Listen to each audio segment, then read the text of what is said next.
Yes, അപ്രതീക്ഷിതമായ ഒരു പോരാട്ടം ആയിരുന്നു എന്ന് വേണമെങ്കിൽ നമുക്ക് പറയാം. കാരണം അവിടെ രണ്ട് ലീഗുകാർ തമ്മിൽ ആണ് യഥാർത്ഥത്തിൽ ഏറ്റുമുട്ടിയത്. അങ്ങനെയൊരു അവസരത്തെ മുതലാക്കാനാണ് CPIM ശ്രമിച്ചത്. അങ്ങനെയാണ് കുന്നത്ത് മുഹമ്മദിന് CPIM നിരുപാധികമായ പിന്തുണ നൽകിയത്. ഇപ്പോൾ കുന്നത്ത് മുഹമ്മദ് പറയുന്നത് ഇനി എല്ലാ കാലവും ഇടതുപക്ഷത്തോടൊപ്പം എന്ന് തന്നെയാണ്. അവിടെ അനുമോദ്, ഈ സൂചിപ്പിക്കുന്നത് പോലെയുള്ള ഒരു മാറ്റത്തിന് മങ്കടയിൽ സാധ്യത കാണുന്നുണ്ടോ? കാരണം കുന്നത്ത് മുഹമ്മദ് പറയുന്നത് അദ്ദേഹത്തിന് വ്യക്തിപരമായ ബന്ധങ്ങളുണ്ട്, അത് വോട്ടായി മാറും.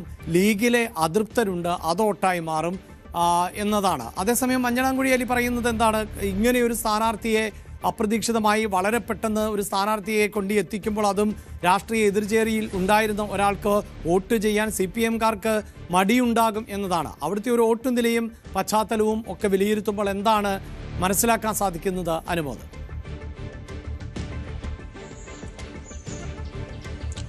അഭിലാഷ്, തെരഞ്ഞെടുപ്പിന് ശേഷം, പോളിംഗിന് ശേഷം ഇത്രയും ദിവസം കഴിഞ്ഞ് നമ്മൾ വിശദമായിട്ട് തന്നെ ഈ കാര്യങ്ങൾ അന്വേഷിച്ച് മനസ്സിലാക്കിയപ്പോൾ അവിടെ ലീഗിനെ സംബന്ധിച്ച് ഒരു കംഫർട്ടബിൾ മെജോറിറ്റി ഉണ്ട് എന്ന് തന്നെ വേണം ആദ്യഘട്ടത്തിൽ വിലയിരുത്തുവാൻ. പാർട്ടി കണക്കിലും ലീഗിൻ്റെ കണക്കിലും 10,000-ന് മുകളിൽ ഒരു മേൽക്കൈ മഞ്ഞളാംകുഴിയിലേക്ക് ഇപ്പോഴുണ്ട്.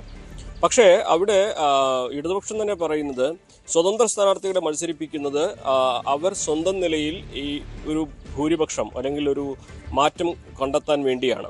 അത് പാർട്ടിയുടെ കണക്കിൽ വരുന്നതല്ല. അതായത് കുന്നത്ത് മുഹമ്മദ് സ്വതന്ത്ര സ്ഥാനാർത്ഥി എന്ന നിലയിൽ സമസ്തയുടെ ഒരു വിഭാഗത്തിൻ്റെയും ലീഗിലെ തന്നെ ഒരു വിഭാഗത്തിൻ്റെയും നിഷ്പക്ഷരായ ആളുകളുടെയൊക്കെ വോട്ടുകൾ സമാഹരിക്കും. അത് പാർട്ടി കണക്കിൽ ഒരിക്കലും ഉൾപ്പെടുത്താൻ കഴിയില്ല. അതുകൊണ്ട് തന്നെ 10,000-ന് മുകളിൽ ഒരു വ്യത്യാസമുള്ളത് കുന്നത്ത് മുഹമ്മദ് സ്വന്തം നിലയിൽ കണ്ടെത്തുന്ന ഈ വോട്ടുകൾ കൊണ്ട് മറികടക്കാനാകും എന്ന കണക്കൂട്ടലാണുള്ളത്. പക്ഷേ അത്ര എളുപ്പമല്ല. മങ്കടയിലെ സാഹചര്യങ്ങൾ ഇപ്പോൾ UDF-ന് അനുകൂലമായിട്ടുണ്ട് എന്ന് പ്രാഥമികമായിട്ട് ഒരു വിലയിരുത്തൽ നടത്താൻ കഴിയും. അവിടെ 10,000-ന് മുകളിൽ ഒരു വ്യത്യാസം ഏറ്റവും ചുരുങ്ങിയതുണ്ടാകുമെന്നാണ് മുസ്ലിം ലീഗിൻ്റെയും വിലയിരുത്തൽ.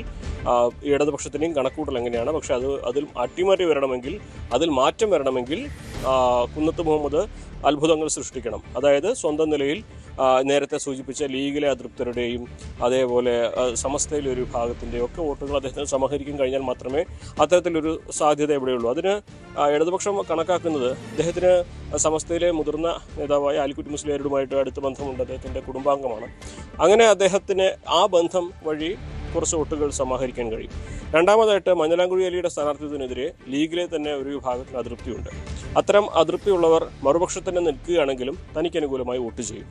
ഇങ്ങനെ ചില കണക്കൂട്ടൽ അദ്ദേഹം നടത്തുന്നു. ഒപ്പം കാലങ്ങളായിട്ട് മുസ്ലിം ലീഗിന് വേണ്ടി മങ്കടയിൽ പ്രവർത്തിക്കുന്ന ആളെന്ന നിലയ്ക്ക് മുസ്ലിം ലീഗ് സ്ഥാനാർത്ഥിക്ക് ഏതെല്ലാം പോയിന്റുകളിൽ നിന്ന് വോട്ട് വരുമെന്ന് കൃത്യമായിട്ട് അറിയാം. അതിൻ്റെ സോഴ്സ് അറിയുന്ന ഒരാളാണ്. അങ്ങനെ ആ സോഴ്സുകളിലേക്ക് അദ്ദേഹം ശ്രമം നടത്തുകയും അവിടെ ഒരു അടിയൊഴുക്ക് ഉണ്ടാക്കാൻ സാധിക്കുമെന്നാണ് അദ്ദേഹം കരുതുന്നത്. അങ്ങനെ UDF-ൽ നിന്ന് ഒരു അടിയൊഴുക്ക് ഉണ്ടാക്കി LDF-ന് അനുകൂലമായ ഒരു സാഹചര്യം സ്വന്തം ബന്ധങ്ങൾ ഉപയോഗിച്ചും സാഹചര്യങ്ങൾ ഉപയോഗിച്ചും സൃഷ്ടിക്കാൻ കഴിയുമെന്നാണ് കുന്നത്ത് മുഹമ്മദിൻ്റെ കണക്കൂട്ടൽ. അത് സാധ്യമാകുമോ ഇല്ലയോ എന്നുള്ളതാണ് അറിയേണ്ടത്. മറുവശത്ത് UDF ആണെങ്കിൽ വലിയ ആത്മവിശ്വാസം തന്നെയാണ് പങ്കുവയ്ക്കുന്നത്.